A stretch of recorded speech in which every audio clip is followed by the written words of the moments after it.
వీళ్ళని ఏమనాలనో అర్థమవుతలేదు. వీళ్ళు ఎట్ల మేధావులో ఇంకా అర్థమవుతలేదు. తెలంగాణ కవులు కళాకారులు కూడా వాళ్ళ స్థాయి దిగజార్చుకొని ఏ విధంగా మాట్లాడుతుండో అర్థం లేదు. ఈరోజు నిజంగా మున్సిపాలిటీ టాస్క్ ఫోర్సులు ఉంటాయి, లేకుంటే ఇప్పుడు హైడ్రా పెట్టిండ్రు వానలలా చిక్కుకున్న వారిని వాళ్ళు కాపాడనికి. కానీ ఈరోజు మన అందశ్రీ గారు అందుడైపోయినారు. ఎప్పంచెల అందుడైపోయినట్టే ఎప్పుడైతే ఈయనను గుర్తించిండ్రో, ఎప్పుడైతే ఈయన సన్మానం చేసిండ్రో అప్పంచెల పూర్తిగా అందునిగా మారిపోయిండు. అందునిగా మారిపోయి ఈరోజు వాన రాకుండా ఉండడానికి రేవంత్ రెడ్డిని తలుచుకుంటే అసలు వాననే వస్తలేదంట. వాన రాకుండా స్లాబ్ తడవకుండా ఉందంట. ముందుగా మనం ముందుకు పోయే ముందు అసలు ఈయన ముచ్చట అయిందా, ఆయన ముచ్చటేంది ముందుకు పోదాము. అన్నిటికంటే చిన్న వస్తువు చెప్పాలనో లేదో నాకు తెలియదు. వర్షాలు ఎంత బీభత్సాలను సృష్టిస్తున్నాయో మనం చూస్తూనే ఉన్నాం కదా. నిన్న స్లాబ్ వేయడానికి వర్షము కమ్ముకొచ్చి కారుమేపం స్లాబ్ ఆగేటట్టున్నది సార్. నేను మీ దర్శనములో నేనేమడగలేదు, ఒక్కరోజు వర్షాన్ని పడనుండకుండా చేయగలరా సార్ అంటే ఒక్క చుక్క కూడా వర్షం పడలే నిన్నగాక మొన్న. ఎంత ఘోరం అంటే ఇది. ఇక ఈయన తలుచుకుంటే అంట వాన పడలేదంట. ఇది ఇది ఇక వీళ్ళు మొత్తం ఈరోజు భయంకరంగా ట్రోల్ అవుతున్న పరిస్థితి. ఎంత ఘోరంగా ట్రోల్ అవుతుందంటే ఇది. అరే నువ్వు ఒక పెద్ద కళాకారుని, ఈరోజు తెలంగాణ బా ఒక గీతాన్ని రచించినటువంటి వ్యక్తివి, తెలంగాణ పాటను రచించినటువంటి వ్యక్తివి, అంత దిగజారాలన్నా ఒక సన్మానం కోసం నీ స్థాయిని అంత దిప్పుకోవాలన్నా. ఈరోజు ఒక అందస్త్రీ ఒక అందుడైపోయాడు, ఒక కామెడీ పీస్ లెక్క మారిపోయాడు సోషల్ మీడియాలో. టోటల్గా ఏడ చూసినా అదే ట్రోలు. అంటే ఈరోజు తెలంగాణ మేధావులు తెలంగాణ కోసం వాళ్ళకు కావాల్సింది వాళ్ళకు దొరికేంత వరకు నీతులు మాట్లాడతారు. వాళ్ళకు కావాల్సింది వాళ్ళకు దొరికేంత వరకు వాళ్ళ సిద్ధాంతాలు మాట్లాడతారు. వాళ్ళకు కావాల్సింది వాళ్ళు దొరికేంత వరకే వాళ్ళు తెలంగాణ వాదాన్ని కానీ నినాదాన్ని కానీ ఎత్తుకుంటారు. ఎక్కడైనా దోపిడీకి గురవుతుంటే వాళ్ళ తరపున పాటలు పాడతారు, కవితలు రాస్తారు, మాట్లాడతారు. వాళ్ళకి కావాల్సింది దొరికినాక మాట్లాడారు. అది మనం చూస్తూనే ఉన్నాం. అదివరకు ప్రభుత్వంలో మల్లెపల్లి లక్ష్మయ్యని చూసినాము, గంట చక్రపాణిని చూసినాము. వాళ్ళు నోరులే తెరవలే, మౌనంగా కూర్చున్నారు.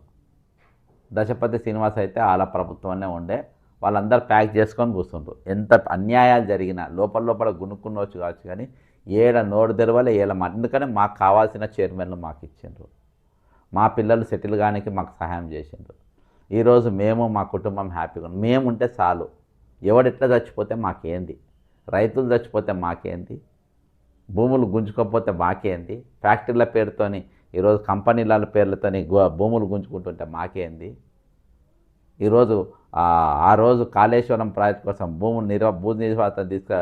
నిర్వాసితం తీసుకుపోయి ఇర్రమర్ర కొడితే అదేమైపోతే మాకేంది, మాకు కావాల్సింది మాకు వచ్చినాయి, మేము మాట్లాడం అని చెప్పి వాళ్ళు కూర్చున్నారు. ఇక తాజాగా ఇప్పుడు కోదండరామరెడ్డి కూర్చున్నాడు. కోదండరామ్ అసలు నోరే తెరుస్తలేదు. నిన్న ఉంగబెట్టి దాన్ని ఆ ఉన్న ఉమ్మలిసి ఊడబీకిండ్రు, అవతల పడేసిండ్రు. ఇక అందుడైన అందశ్రీ గారు ఇక ఇప్పుడు మొదలుపెట్టిన ఏకంగా వాననే వాడకుండా ఆపేసిందంట రేవంత్ రెడ్డి గారు తలుచుకుంటే. ఆయన వల్లనే ప్రభుత్వం వచ్చిందని ఈ కథ చెప్తాడు. అందశ్రీ గారు, మీరు గత 5 ఏళ్ళు 10 ఏళ్ళు మీరు కూడా మౌనంగా ఉన్నారు, ఎక్కడ ఏం మాట్లాడలే.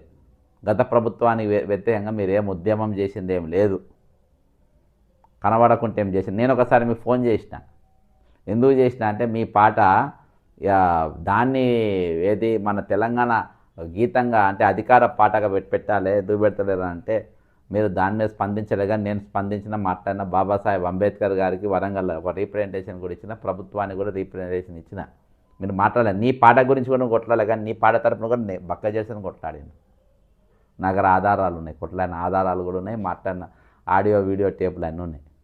నంబర్ 1, రేవంత్ రెడ్డి గారు కాళేశ్వరము ఈ రోజు ముఖ్యమంత్రి అయినా మాట్లాడుతుండు, ఆయన కొట్లాడిందా?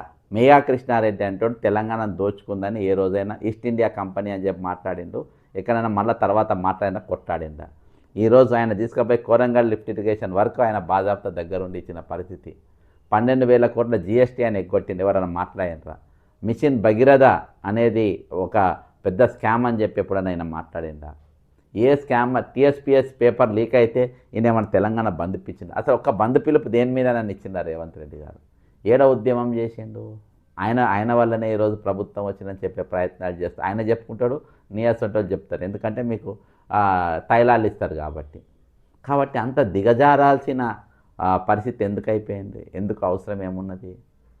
ఈరోజు ప్రకృతి కూడా ఈయన మాట వింటున్నానంటే ఎంత ఘోరం. ఆయన కూడా నాకు సరే నేను ఇంత బట్టెబాజి కానీ, నేను ఇంత లంగ కానీ, నా మాట విని వాన ఆపుడేంత అంటే కవులు ఎంత దిగజారిపోయిందని రేవంత్ రెడ్డి కూడా అనుకోవచ్చు. రేవంత్ రెడ్డికి ఏందో ఆయన వ్యక్తిత్వం ఏందో ఆయనకు తెలుసు కదా. ఆయన ఒక స్టేచర్ ఉన్న పొలిటీషియనా కాదా? ముఖ్యమంత్రి అర్హుడా కాదా? ఆయన మాట్లాడుతున్న భాష కరెక్టా కాదా? ఆయన చేస్తున్న పాలన కరెక్టా రాంగా? ఆయన గురించి జనం ఏమనుకుంటున్నారో అనేది ఆయనకు తెలియదు అనుకుంటున్నావా? అన్నీ తెలుసు. వాళ్ళ కర్మ అనుకోనుకొని ఆయన చేస్తుండు. ఆయన బాజాప్తా చెప్పిండు, ప్రభుత్వ పథకాలు ఏమైనా మేము జేబులోకి వెళ్ళి ఇస్తామా? మేము ఇవ్వలేము. అక్కడికి వెళ్ళి వస్తాయి, మేము ప్రజలకి వెళ్ళి వస్తే ఎక్కడికి వెళ్ళి ఇస్తామని అన్నారు. కాబట్టి అందశ్రీ గారు మీ అటువంటి వాళ్ళు దిగజారడం, కోదండరామ్ గారు ఈరోజు తెలంగాణ మేధావులందరూ కూడా ఈరోజు దిగజారిపోయారు. ఇది చాలా బాధాకరం. ఖచ్చితంగా నేను అందశ్రీ గారు మాట్లాడిన మాటలను పూర్తిగా ఖండిస్తున్నా. ఆయనకు ఒక తెలంగాణ సమాజం చేతిలో ఈరోజు వాళ్ళ ఆలోచనలో వాళ్ళ చేతుల్లో ఒక కామెడీ పీస్గా మారడాన్ని నేను విషయం పైన నేను బాధపడుతున్నా కూడా. ఖచ్చితంగా దీని మీద కామెంట్ చేయండి, ఛానల్ని సబ్స్క్రైబ్ చేయండి. జై తెలంగాణ, అమరవీరులకు జోహార్లు.